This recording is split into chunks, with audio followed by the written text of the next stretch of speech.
आप सभी का Sachin competition class YouTube channel पे स्वागत है। तो दोस्तों कैसे हैं आप लोग। उम्मीद करता हूं कि आप लोग अच्छे और स्वस्थ होंगे। तो दोस्तों आप लोग को वीडियो ये काफ़ी दिनों के बाद मिला होगा मेरे चैनल पे। इसका कारण है कि मैं कुछ दिन से व्यस्त था, कहीं गया हुआ था, इसलिए आप लोग को वीडियो जो है रेगुलर नहीं मिल रहा था। बट आज से आप लोग को वीडियो जो है रेगुलर मिलेगा, तो आप लोग इसका चिंता मत कीजिए। तो आज की इस वीडियो में हम साइंस का 25 ऐसे महत्वपूर्ण प्रश्न कराने वाले हैं जो कि आपके पिछले 5 साल में टीसीएस के द्वारा या फिर एसएससी, रेलवे में या जितने भी एग्ज़ाम है वो सारे एग्ज़ाम में काफ़ी बार ये प्रश्न रिपीट हुए हैं। तो आज की वीडियो में हम वही साइंस का 25 महत्वपूर्ण प्रश्न करने वाले हैं। अगर आप 2024 में किसी भी एग्ज़ाम की तैयारी कर रहे हैं, जैसे कि आपका रेलवे हो गया, रेलवे में आपका एलपी हो गया, टेक्नीशियन हो गया, ये सब में आप लोग जानते ही हैं साइंस का कितना महत्व है।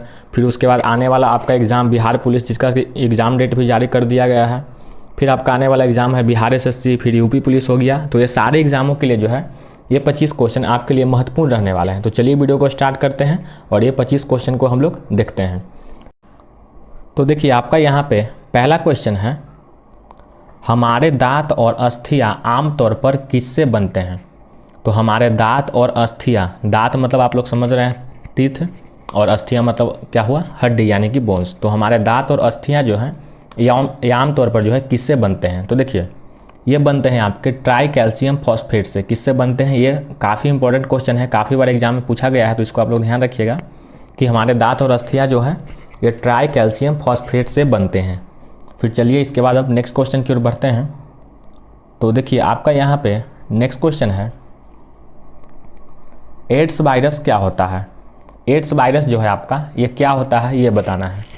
तो देखिए एड्स वायरस की अगर हम बात करें तो अमेरिका के न्यूयॉर्क और सैन फ्रांसिस्को जो सिटी है, तो उससे क्या हुआ कि 1981 में वहाँ से सर्वप्रथम एड्स की जो है सूचना मिली थी। ठीक है, उसके बाद वर्ष 1983-84 में एड्स के रोगियों से उसके कारणात्मक वायरस को अलग किया गया और इसके बाद इसे 1986 में जो है HIV का नाम दिया गया है।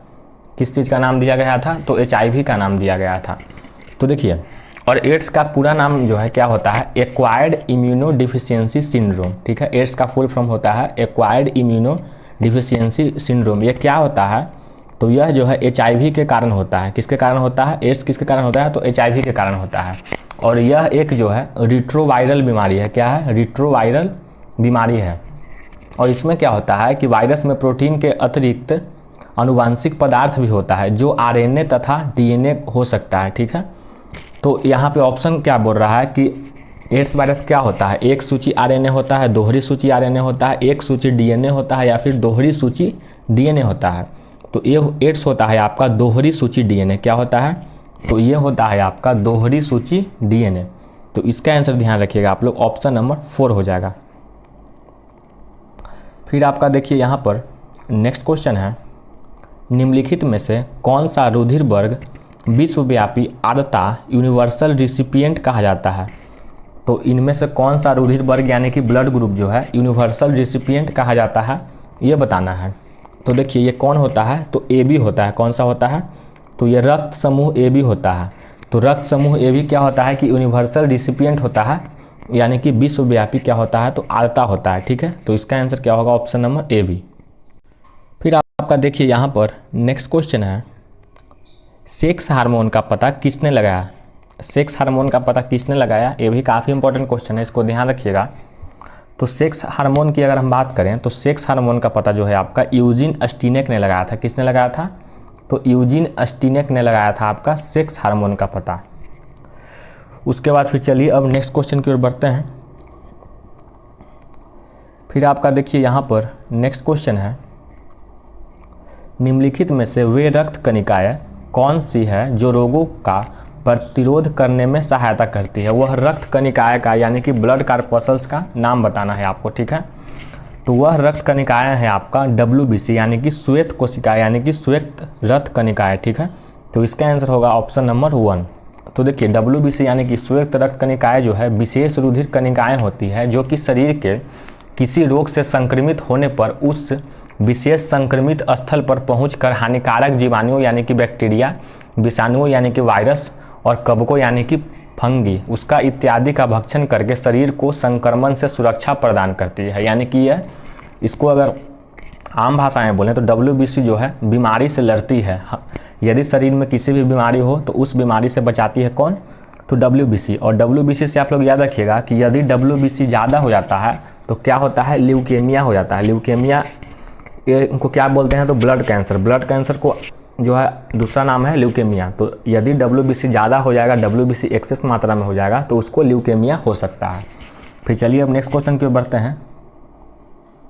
फिर आपका देखिए यहाँ पर नेक्स्ट क्वेश्चन है, मानव शरीर में निम्नलिखित में से किस अंग की हड्डी सबसे लंबी होती है?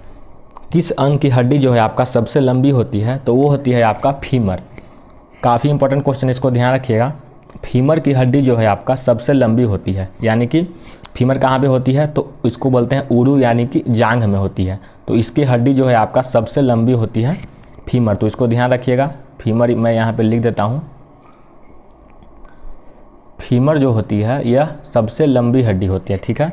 इसको हिंदी में भी यही बोलते हैं और इंग्लिश में भी जो है यही बोलते हैं। और अगर हम मानव शरीर की सबसे छोटी हड्डी की बात करें तो वो होती है आपको क्या? स्टेपिज होती है। क्या होती है? तो मानव शरीर की सबसे छोटी हड्डी आप लोग ध्यान रखिएगा क्या होती है? तो स्टेपिज होती है। तो स्टेपिज ध्यान रखिएगा, जो कि यह स्टेपिज कहाँ पाई जाती है? तो मनुष्य के कान में पाई जाती है। और फीमर जो कि सबसे लंबी हड्डी होती है कहाँ पाई जाती है? उरू, यानी कि जांघ में, ठीक है। तो इसको आप लोग ध्यान में रखिएगा। फिर चलिए अब नेक्स्ट क्वेश्चन की ओर बढ़ते हैं।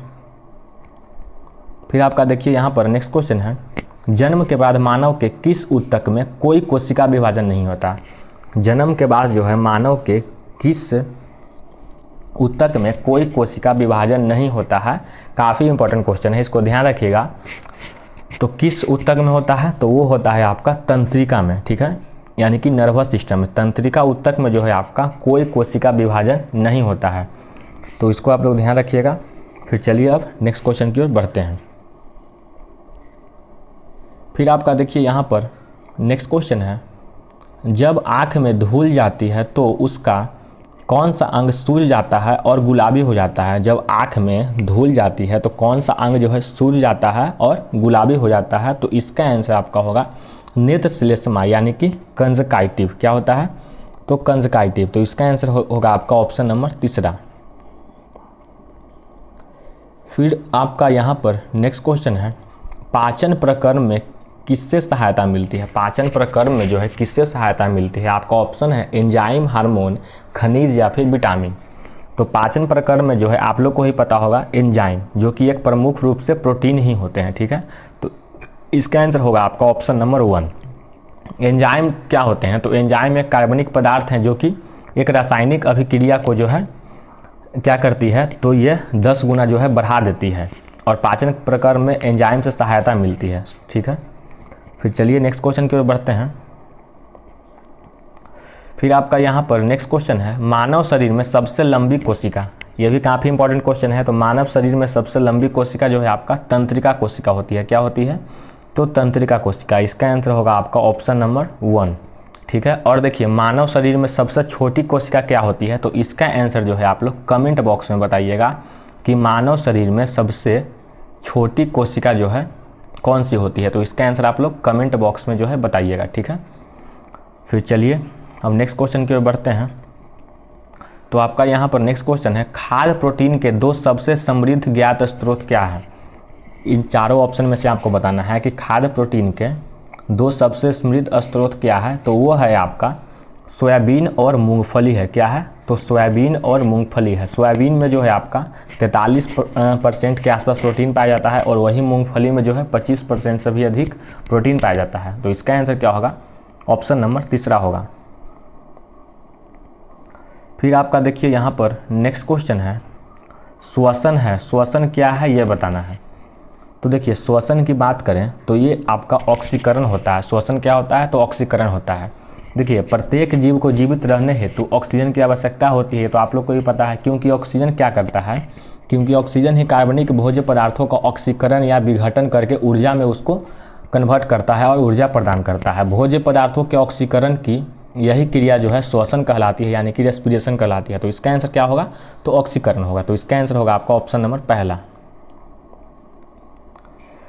फिर आपका यहाँ पर नेक्स्ट क्वेश्चन है, छीली हुई सब्जियों को धोने से कौन सा विटामिन निकल जाता है? देखिए छिली हुई सब्जी जो है उसको धोने से कौन सा विटामिन निकल जाता है, तो वो निकल जाता है आपका ऑप्शन नंबर 2 यानी कि विटामिन सी जो है निकल जाता है।